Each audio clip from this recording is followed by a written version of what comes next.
Something that has really been coming through for me recently, and it's been weaving together with multiple threads, is remembering that the whole freaking point of this life is discovering and recognizing who you are and allowing that to be embodied and expressed fully.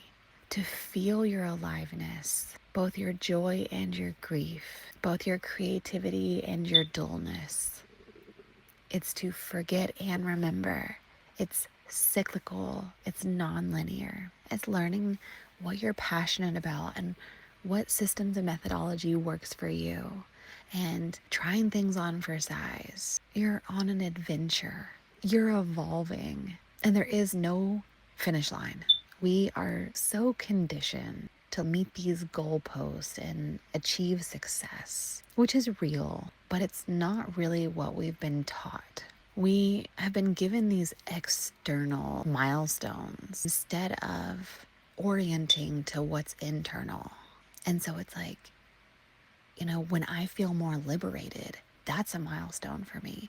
When I come up against an edge, of expansion, and I stay with myself, that is a milestone. When I hold myself in a way that felt scary before, but I move through it anyways with courage, I'm brave.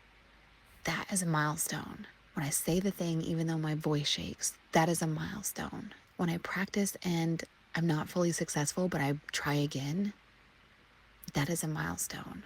And we often overlook these places that we should really celebrate ourselves because they aren't the typical check mark in the box. And I am just over it. I'm over it. And I just want to be in my aliveness and feel my joy and be tapped into my creativity and be in flow with that and just celebrate it all and stop overlooking my gifts and my strengths and all of that, because there's always this more and out there. Do you know what I mean? There's always a horizon that is further ahead. But what if I just basked in where I'm standing right now and looked out at the frontier that I have been pioneering, the life I've been navigating, and go, holy shit, that's amazing. Look at the person that I have become, the life I have built, the character I have developed, right? The kindness, the awareness, the capacity to hold all that I'm holding, the way that I've stopped self-abandoning, the way I've stood up for myself, the way that I love and how big my heart is, and also the boundaries that I've started setting, the bad habits that I've broken, the course corrections that I've made, the detours where I've found a new way. Can we just take a minute or 5 minutes or a whole day to be with what is and freaking appreciate it and say, whoa, I'm a force to be reckoned with. That is incredible. I am incredible. Can we just affirm ourselves? Can we just self-recognize? We're so conditioned, especially as women, to be like, oh, that's conceited and we should be humble. And there's an extent of truth to that.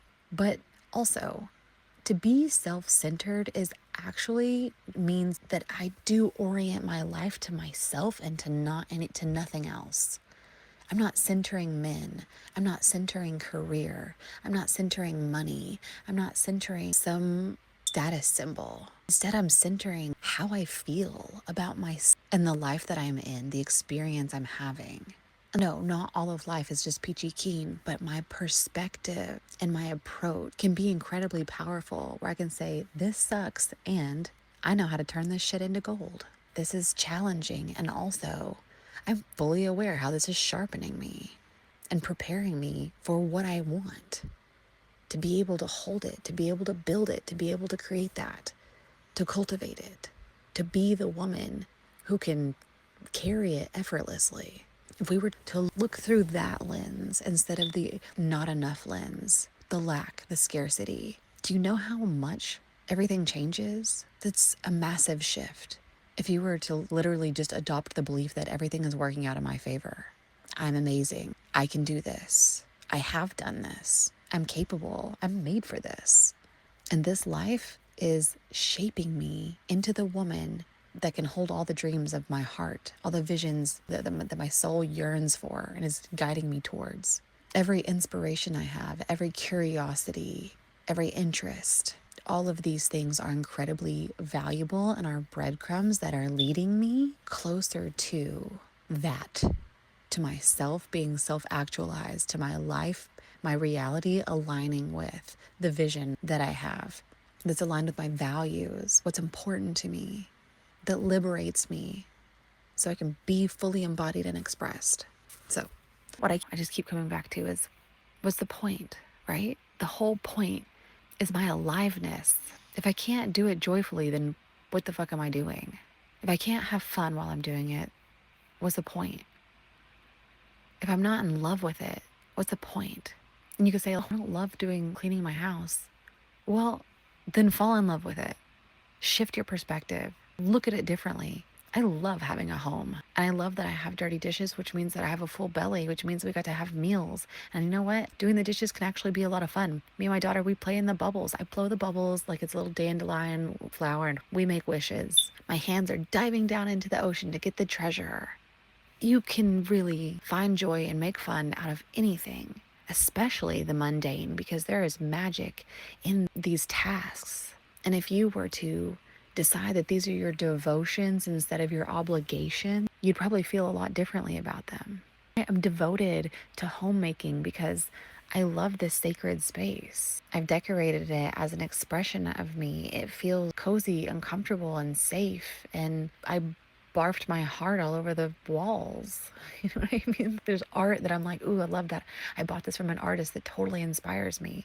Or this picture hanging on the wall is this beautiful moment in time that just like, oh, makes me feel good. The plants growing here, I'm like, oh, thank you so much for bringing the fresh air into my home. Every time I get groceries and I have to pick up these things, I'm so grateful I have healthy, nourishing foods. I'm so grateful there's a place that I can go and easily get sugar right here. I don't have to go into a field and find it, or I don't have to go to a market to find who's got the sugar. It's so accessible.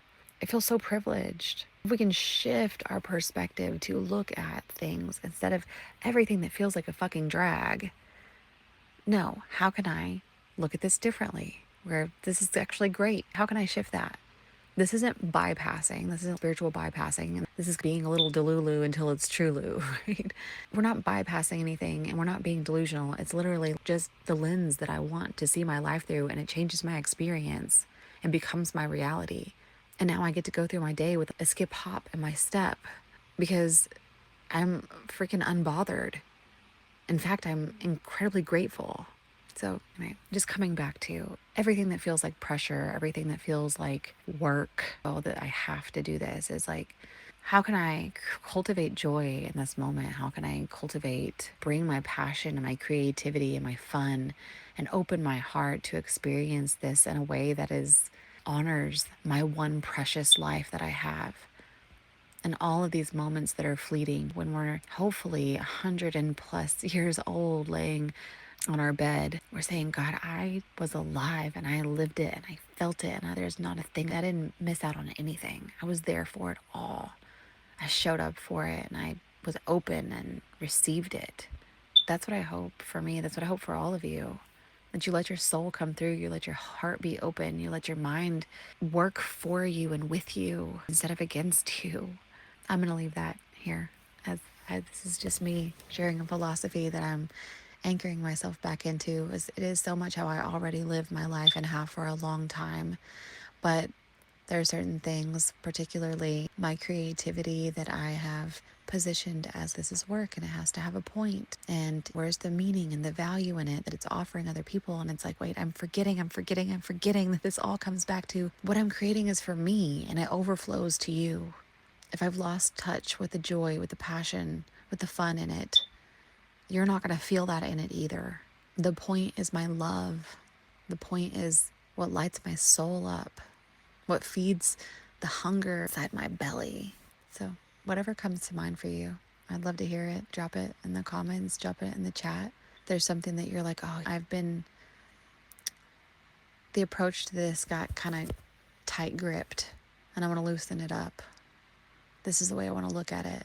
Come share that. Or if there's something I said here that you're like, that was the thing that I needed to hear, come tell us. Let's have conversation. Let's sit around the fire and talk about this important stuff. So much love for all of you. Thank you for being here.